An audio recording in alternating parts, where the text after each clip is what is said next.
Ladies and gentlemen, good day and welcome to Q3 and FY26 post-results conference call of Punjab Chemicals and Crop Protection Limited. As a reminder, all participant lines will be in the listen-only mode, and there will be an opportunity for you to ask questions after the presentation concludes. Should you need assistance during this conference call, please signal an operator by pressing star, then 0 on your touch-tone phone. Please note that this conference is being recorded. I now hand the conference over to Mr. Manish Mahavar. Thank you, and over to you, sir. Yeah, thank you, Mark. Warm welcome to all the participants on the call of Punjab Chemical and Crop Protection. From the management, we have Mr. Shailesh Shroff, Managing Director, Mr. Vinod Gupta, CEO, Mr. Devendra Gupta, CFO, Mr. Bishan Singh, Head Finance on the call. Without further ado, I would like to hand over the call to Mr. Vinod Gupta for opening remarks, post which we will open the floor to Q&A. Thank you, and over to you, Vinodji. Thank you, Manish, and good afternoon, everyone. And thank you for joining us today for this investor call for the third quarter and 9-month ended on 31st December. I am joined on the call currently by our CFO, Mr. Devendra Gupta, and our finance head, Mr. Bishan Singh. Mr. Shroff may join in some time as he is traveling right now. We sincerely appreciate your time and continued interest in our company. I trust you have had an opportunity to review our financial results and investor presentation, which are available on the stock exchange and on our website. Let me begin with the overall market scenario and challenges. As most of you are aware, as you are tracking the industry, that global agrochemical industry continues to face persistent headwinds marked by supply-demand imbalances, channel inventory correction, pricing pressure from Chinese capacity, and volatile raw material costs. While export demand has improved significantly with the normalization of global inventories, realizations remain capped. Margins across the industry are expected to remain stable to slightly soft, with market favoring low-cost producers, with export breadth, that is registration and the product basket, and also with strong working capital discipline. Domestic demand is heavily dependent on the monsoon, and the late floods this year impacted the seaweed season adversely. Demand has remained weak due to weather-related disruptions, and obviously there is a lower crop and horticulture prices, which is also seeing demand pressures. As such, our presence in agrochemical in local market is limited, and for the product what we make for local market, demand has been stable. We at Punjab Chemicals are adapting to market situation with focus on new product addition, efficiencies and cost, and we have demonstrated remarkable resilience. Our performance in first 3 quarters of the current year is a testament to our diversified business model across agrochemicals, performance chemicals and industrial chemicals. As all of you would have seen our numbers, revenue from operations for the quarter stood at 246.6 crores, reflecting a growth of 15.3% year-on-year. Our gross margin for the quarter stood at 41.9%, whereas EBITDA was 29.6%, which is 12% EBITDA margin. Prices have remained soft, but our volumes and capacity utilization across various divisions has remained healthy. Our strategy to build sustainable growth is yielding results, which is built on 3 pillars. First one is product innovation and diversification.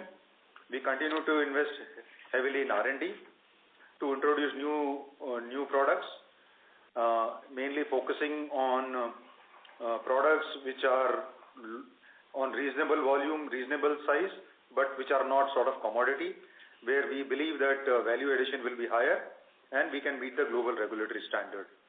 New product launched in recent years are contributing significantly, and these are growing at the rate of 15 to 20% in coming years.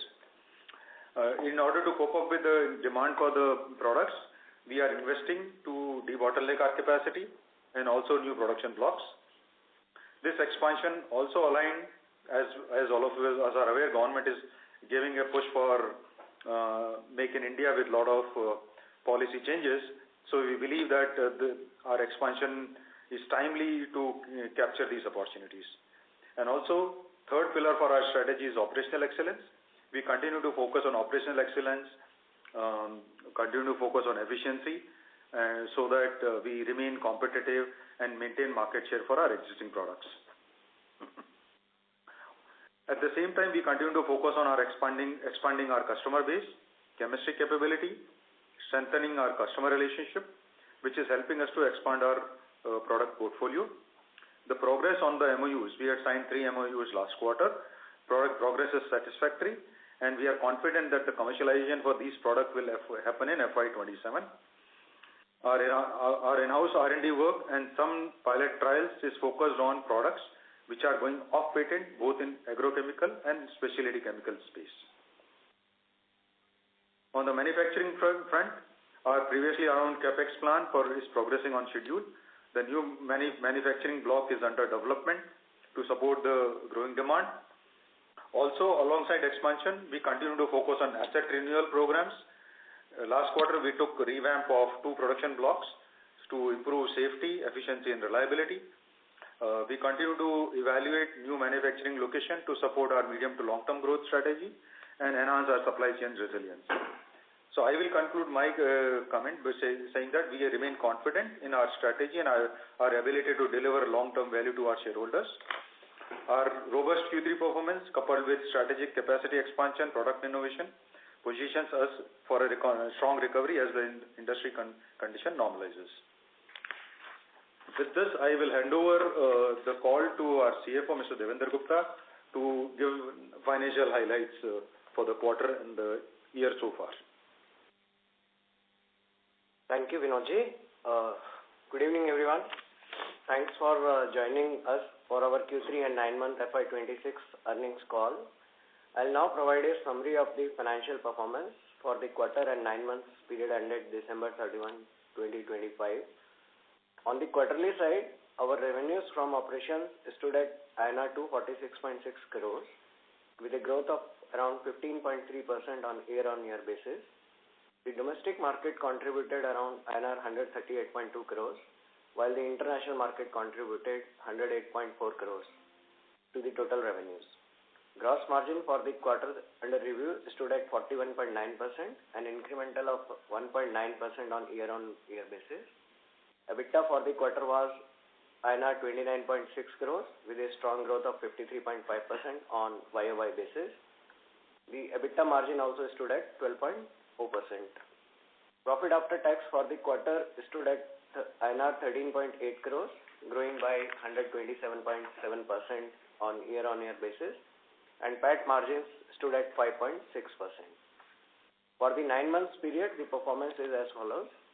Revenue from operations stood at INR 121.2 crores, growing by 17.6% on YOY basis. The domestic market contributed INR 450.6 crores, while the remaining 370.6 crores was contributed by international markets. Gross margins for the 9-month period stood at 37.7%. EBITDA for the 9-month period was INR 90.6 crores, growing by 23%. With margin of 11.0%. PAT for 9 months period stood at INR 53 crores with a growth of 66.2% and PAT margin of 6.5%. Our capacity utilization across all manufacturing sites remained healthy during this period. The agrochemical division operated at around 78% capacity utilization, the performance chemical division at 60%, and the industrial chemical division continued to operate at the near optimal level of around 85%. With this, I now end my financial highlights portion and open the forum for Q&A. Thanks to all. Thank you very much. We will now begin the question and answer session. Anyone who wishes to ask the question may press star and 1 on the touchtone telephone. If you wish to remove yourself from the question queue, you may press star and 2. Participants are requested to use handsets while asking a question. Ladies and gentlemen, we will wait for a moment while the question queue assembles.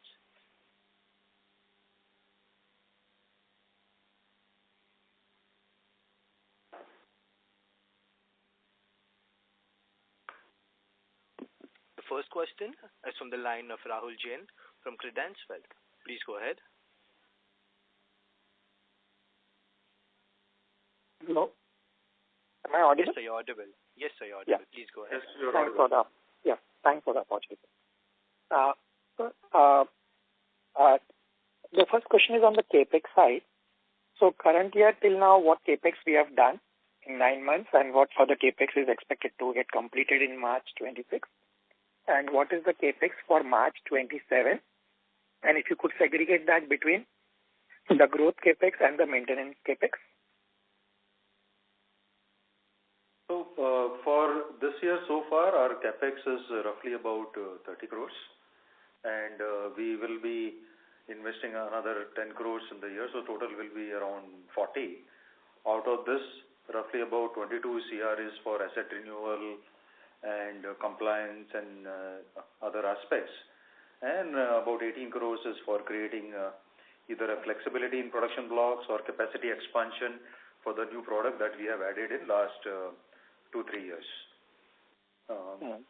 So that's for this year. I hope that answers your question. And FY27?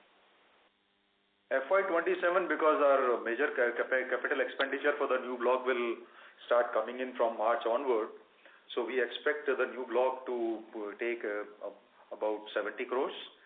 And next year also, we have not done the budgeting exercise, but capex for asset renewal as well as for capacity expansion or for capability enhancement will be the similar ranges this year. Okay. So, typically with the year end, so the capacity at peak utilization, what kind of sales could be possible given the current prices? Post the completion of capex.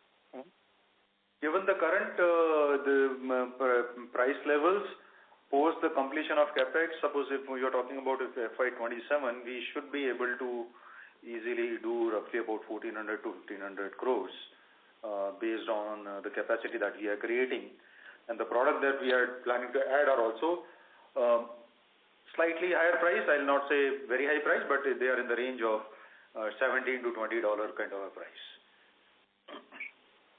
And so the new products contribution, you had mentioned in the previous call, we have reached around 16% of the revenue. And in terms of the new product commercializations further in the current year, you had mentioned that in FY26, we will finally commercialize total 5 products, out of which 2 had been already done till Q2.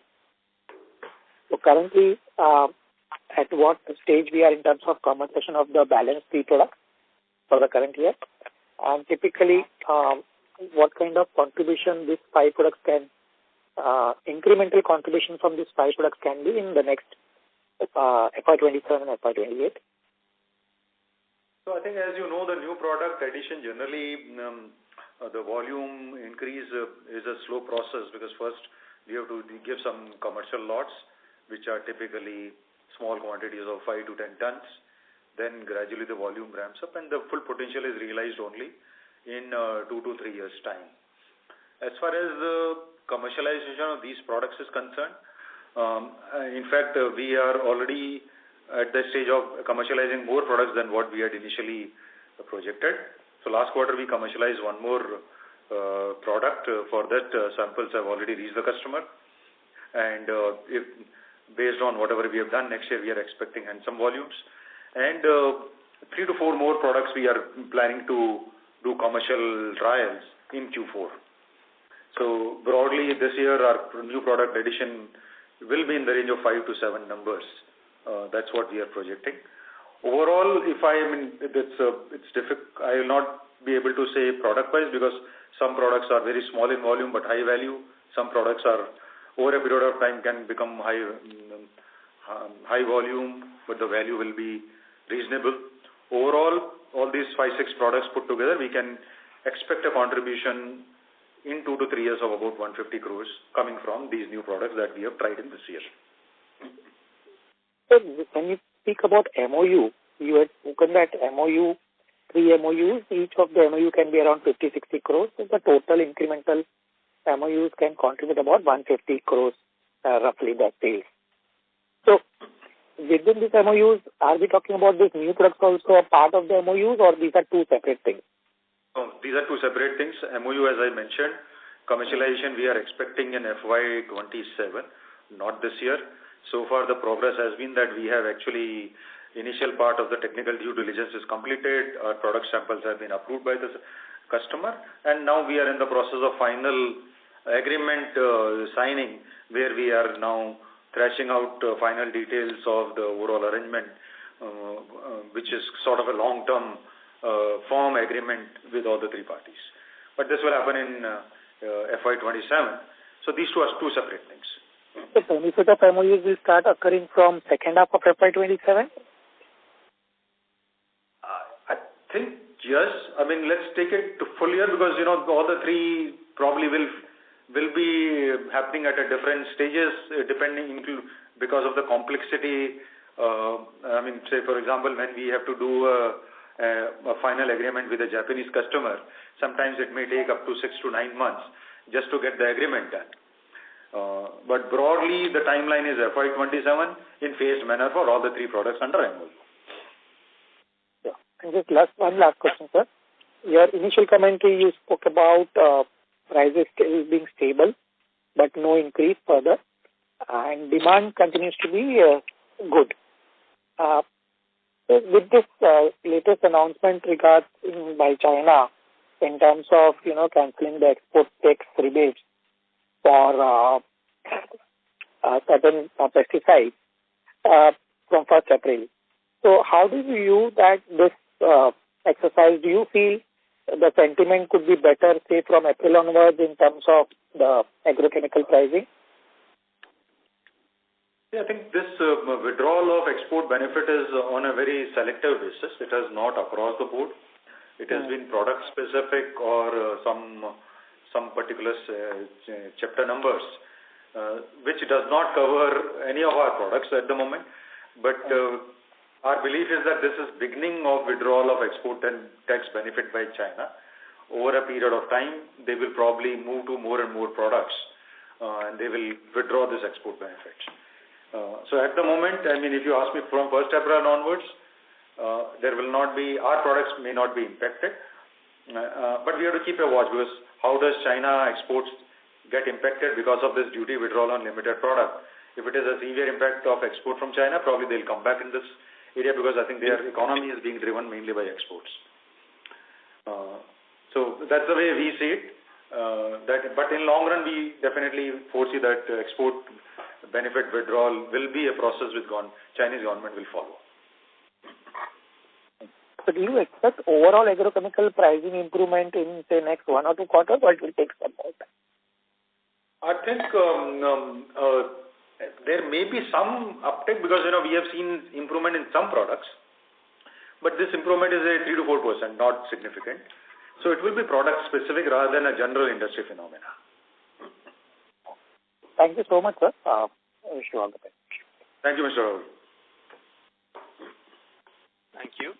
Participants who wish to ask a question may press star and 1. The next question is from the line of Jatin from Swan Investments. Please go ahead. Good evening, sir, and thank you for the opportunity. Am I audible? Yes, Mr. Jatin, you're audible. Yeah. So, the couple of things just wanted to clarify. You indicated that the 3 MOUs that we signed for the export-oriented products, one which is from Japan and other 2 will be from other region. So all 3 together will be accounted for 150 to 180 crores of the incremental revenue over the next 2 years?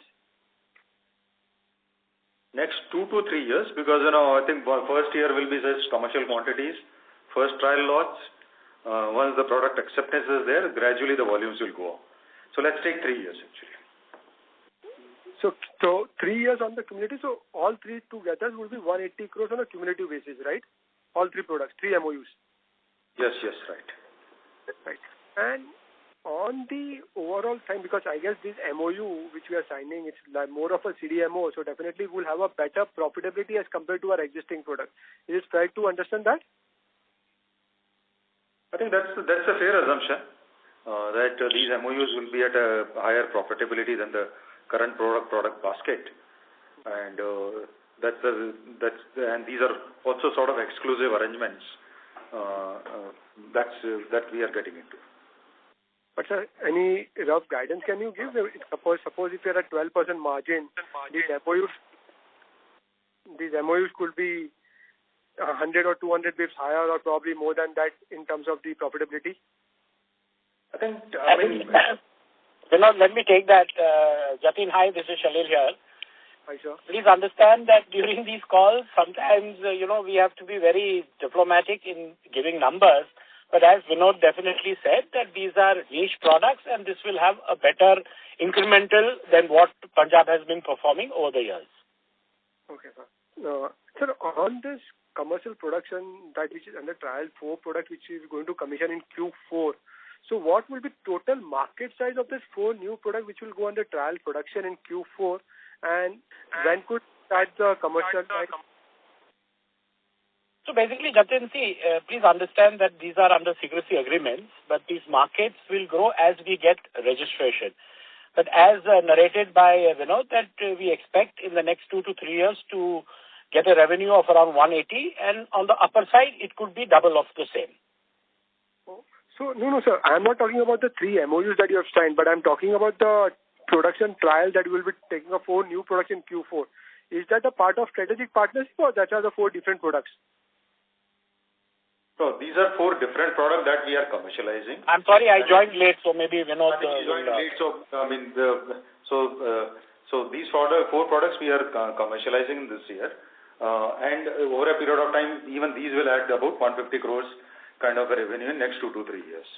Now, Mr. Jatin, your question is, obviously these will be at a higher margin. As Shalil said, it is difficult for us to announce, but overall market is much bigger than what we are targeting. So we are taking a conservative number there. So that means the 4 new products and 3 MOUs can probably give us an incremental revenue of 300 crores at the existing capacity of Lalru and Deravasi, right? With the new capacity addition that we are doing. That's why we are getting into the new capacity addition. Okay, so the new block that we are probably doing it will add another 300. So yes, the indication that you gave to the earlier participants that existing capacity can give a 1,400 to 1,500 crores of revenue in FY27. So is it safe to assume that this 300 will be over and above that, or it's that 50? No, I think, Mr. Jatin, my response was that including the new blocks that we are creating, overall revenue that can be generated is about 400 to 500 crores, which includes 300 crores roughly from these new products, and then growth in existing product, whatever we are doing, all put together. Yes, sir. And now once we look at your export trend, definitely, sir, it's picking up. But when you compare with your FY23 numbers, which was much on the higher side, where we probably did an export of near about 530 crores, and in FY25 it was somewhere around 350 crores. So the decline in the overall export is largely attributed to a volume, or it was more on the pricing? No, I think what is happening is, as the market situation is very dynamic, so even the supply chain shifts are happening. So some of the export product that we were earlier exporting to, say, Europe or Japan, they were getting formulated in those countries. Now some customers have started basically some formulation in India and exporting. So overall our product export of our products remains the same, or it is growing at 5 to 7% year on year. But because now we are selling some of that volume in local market because of this shift in supply chain, you are seeing that shift. So I'll summarize that our export market share for our all 3 products remains healthy, steady, and it is growing year on year. But this shift is mainly on account of supply chain changes that are taking place in view of the global dynamics. So given this trend of the exports, so if you can help us understanding how was the month of January for us? I think, Jatin, you're going a little bit too much in detail. But, as Vinod said, that we definitely, the business trend is healthy, and we expect that the year-end also should be very good. Okay, so then, and once we probably reach around 1,400, 1,500 crores of revenue on next 2 to 3 years, is it safe to assume that we'll go back to 15% EBITDA margin?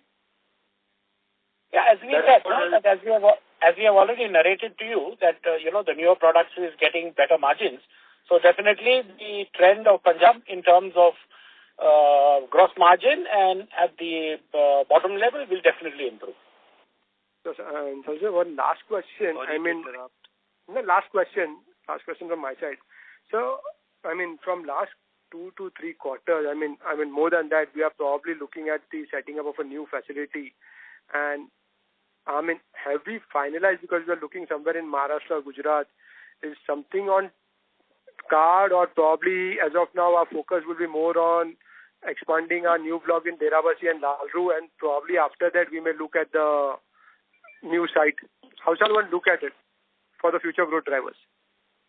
I think we have already commentated in a couple of our calls between 1 and 2 con calls that we have looked at certain sites. Unfortunately, because of due diligence, it did not fall in place. But at the moment also, we are looking very seriously at 3 sites, which is happening. And as and when it comes in, presumably, I believe that we need a site which is absolutely on our radar. And as and when it happens, we'll definitely inform all of you, and including the stock exchange. Sure, sir. Thank you. That's all from my side. All the best. Thank you. Ladies and gentlemen, to ensure management can answer all questions, please limit your questions to 2 per participant. The next question is from the line of Preeti Agarwal from SK Associates. Please go ahead. Yeah, thank you so much for the opportunity. I wanted to know that in Q2 you mentioned exports and domestic demand are structurally 50-50, but timing and accounting affect quarterly mix. So, post Q3, has there been any structural shift in customer ordering behavior or geography-wise demand? So I think, as I mentioned in the response to Mr. Jatin earlier, this balance continues to be in that direction. However, there is a structural shift happening on the supply chain side.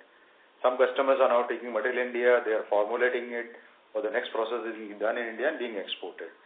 So net, our product in export market and our market share for those products continue to remain steady, or in some cases it is growing. So I think our exports have been healthy. That's all I'll summarize. Good. And, with Rabi season now underway and some normalizations expected, how should we think about domestic recovery in Q4 or even early FY27, especially for legacy agro molecules?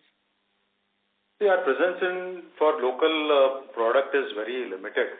We do only 2 or 3 products, and they are not for this season. So anyway, most of our production for in Q4 is for export market and for very niche customers. Most of our products for domestic market are meant for the monsoon season, and we have already started campaign for those products based on our customer requirement. Understood, sir. That's it from my side. Thank you so much.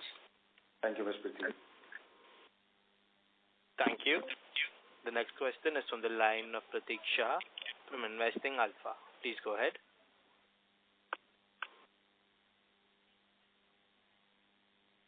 So Pratik, requesting you to kindly unmute your mic.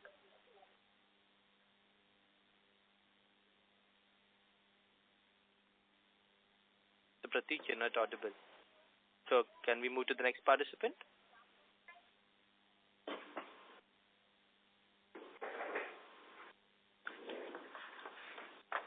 Since there is no response, we will be moving ahead. The next question is from the line of Viral Jain from SNG Finance. Please go ahead. Yeah, hi. Am I audible? Yes, sir, you're audible. Yes, you're audible. Yeah, thank you for the opportunity. So I've got a couple of questions. So my first was, during the last quarter, the management have highlighted that there was a margin pressure from the fuel cost shock and the power inefficiency due to the natural calamity of flood. So can you break down how much of the Q3 margin recovery is due to the normalization of this one-offs versus the structural improvement from the product mix and efficiency gain? So I think this year, even after the flood season, because the crop was not good, the fuel prices continue to be high. So we have not seen a significant relief in Q3, and the shelling, because we use rice husk as the fuel, shelling for rice is still not streamlined and the quality is not good. So prices of fuel continues to remain high. So whatever improvement you are seeing is mainly attributed to the change in product mix and efficiencies. Got it, sir. And can we expect any margin recovery out of this? I think Q4 is not looking, I see that Q4 fuel prices probably will remain at the same level based on whatever estimates we are getting from the market. But overall, product mix will continue to help us in terms of improving our margins in Q4. Got it, sir. And my next question was with regards to the EBITDA. So given your earlier guidance of EBITDA of 11.5 to 12.5% for FY26, so should we view the Q3 margin as a normalized run rate, or do we expect some moderation in Q4 due to the block shutdown and trial runs? I think we will maintain this run rate, and that's the range we are very confident to deliver on a consistent basis. Got it, sir. And my next question was with regards to the debottlenecking. So one block shutdown has been taken in Q4 FY26 for debottlenecking at Dirabashi. So what is the expected net capacity gain post this exercise, and will there be any short-term revenue impact in Q4 FY26 Q4 due to this shutdown? So first is there will not be any impact on the revenue in Q4. We are expecting this capacity to come back online by mid of February, and this will give a very good incremental revenue for FY27. We have not completed the market projection and budgeting exercise, so we probably will keep it for the next investor call. But overall, we are very bullish about the demand for the product where we are doing debottlenecking. Got it, sir. That was really insightful. My next question was with Lalru capacity. So this capacity utilization has been steadily improved from 60 to 70%. So is this incremental utilization primarily driven by the new product, or can we expect recovery in the existing modules? And where do you see this steady state utilization over the next couple of years, let's say 2 years?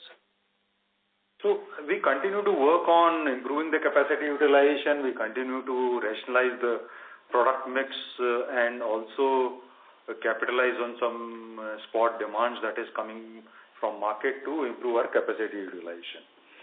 So strategically, we are looking at improving Lalru capacity utilization from current levels to healthy levels of about 80%, which should happen in next 4 to 6 quarters. Okay, and any future outlook? That's overall. I think we continue to grow at 15 to 20% year on year, and we continue to maintain that forecast.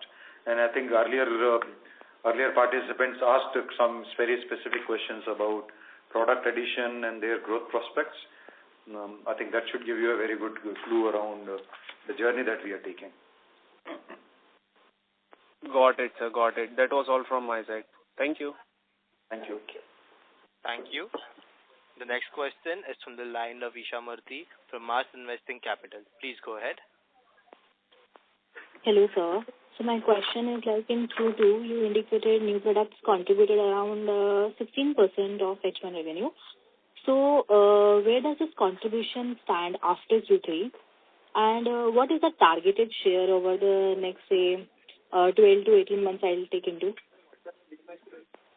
I think what we have been presenting, that overall our share of new products will gradually go up. Last year was about 12%. This year we expect it to be around 15 to 16%. And gradually we will be moving towards 18 to 20% of our businesses from the new product that we have introduced in last 24 months. So that's the kind of metrics that we are targeting. And we are working on R&D product development initiatives and our customer reach initiatives to make sure that we meet these targets. Okay. Also, sir, just a follow-up question on this. Like, can you clarify whether these products are incremental to the 5 products which we have discussed in Q2, or they are the part of the same pipeline? And what will be the margin profile? Like, should we expect to one scaled? I think there are two points. First of all, we are giving at an overall level that will continue to increase contribution from the new product gradually to say 18 to 20% over the next 2 years. So it can be, it will be mix of these products because market situations change. But overall, the product that we are adding will contribute to that kind of a share on the revenue. And as we have indicated in earlier response to earlier queries, that the margin profile also we are trying to improve from 12% to 15% over a period of time. And that's where the higher contribution from new products will help us. Okay, sir. Got it. Thank you. Thank you. Thank you. Participants who wish to ask a question may press star and 1 on the touchtone telephone. The next question is from the line of Pratik Shah from Investing Alpha. Please go ahead. Hello. Yeah, hi. I'm audible now? Yes, sir, you're audible. Yes, Mr. Pratik, you're audible. Yeah. Thank you for the opportunity. So my question is on the R&D expenditure. It is set to be doubled over the next 2 years. So can you link this higher spend to specific outcomes like number of commercial molecules, backward integration projects, or margin uplift? So investor can track the ROI. So I think broadly, if you see, we have been indicating the share of new product in our revenues, which mainly comes from the R&D effort that is being put. And we have been indicating that this share will continue to increase. Also, we have been also talking about improving our operational efficiencies, yields, which also requires a lot of R&D effort. And all the investments in the assets and manpower is directed towards improving our product portfolio. So we'll continue to hold market share in our existing portfolio where we have globally dominant position. And at the same time, make sure that we make healthy inroads for the new product that we are introducing. Now, I think that's the way we will continue to project our numbers. Okay. All right. My next question is like backward integration has been cited as a key margin lever earlier. So are any of the current or upcoming products meaningfully backward integrated already? And what gross margin delta do you typically target from such integration? So I think as far as backward integration is concerned, we generally split it into 2 parts. One is obviously we do a few things in-house. For a couple of products, we have already started that exercise. For some other products, we identify a local supplier who is able to compete against the import prices, and that exercise also has been successful for us. All these things basically are giving us, currently because the market conditions are tough, is helping us to sustain our margins. And as the market conditions improve, it will help us to improve our margins. It's difficult to give that additional contribution because currently the prices are low. This will help us in a big way when there are price shocks. So we are actually preparing ourselves for any future shocks, which has been typical market phenomena coming from China every 2 to 3 years. Okay, sir. Got it. Thank you. Thank you. Thank you. Participants who wish to ask a question, press star and 1 on the touchtone telephone.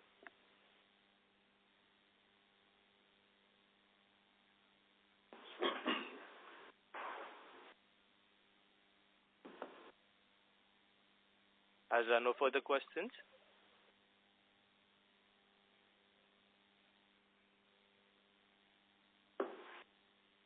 I hand the conference over to Sir Manish. Yeah, just to Vinodji, just have a few questions.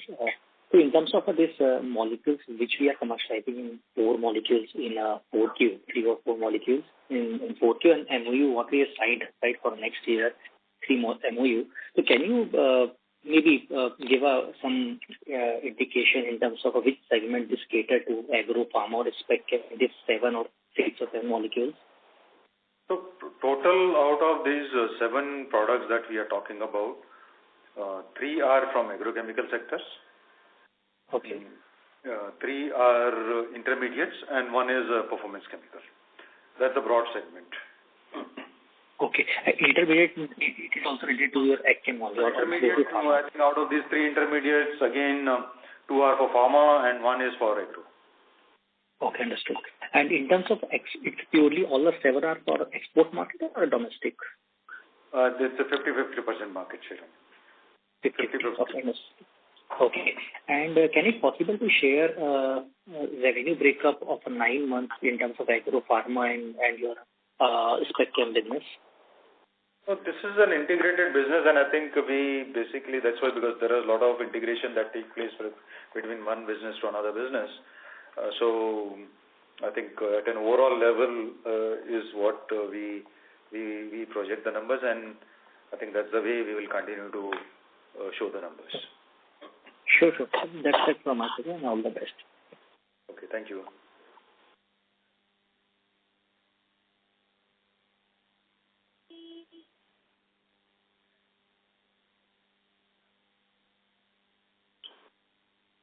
Hello, Mr. Manish, we are done, or?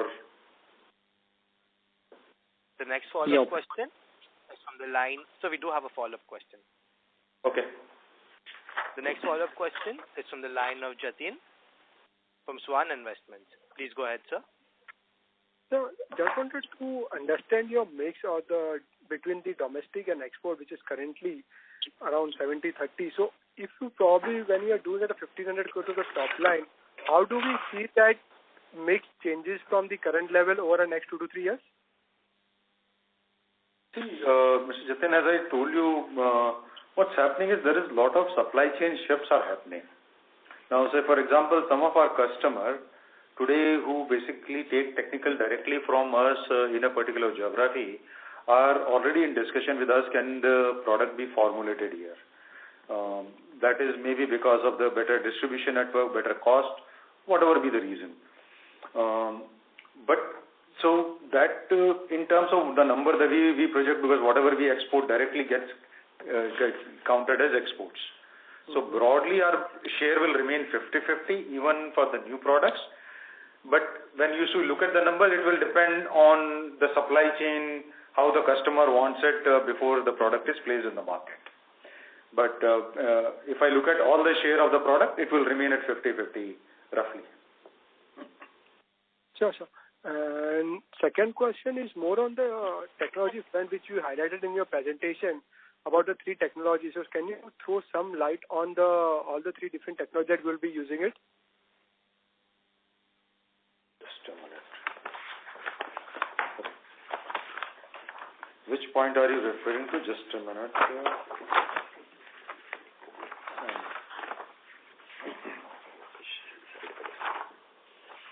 So technology basically, I think we have talked about 3 new products. And technology, what we have introduced is obviously a market. I mean, it's not technology but chemistry. So we have talked about hydrogenation as the capability that we are adding, mercaptan chemistry that we are adding, and we are also adding pressure reaction. So these are the 3 new things that we are adding to our capabilities.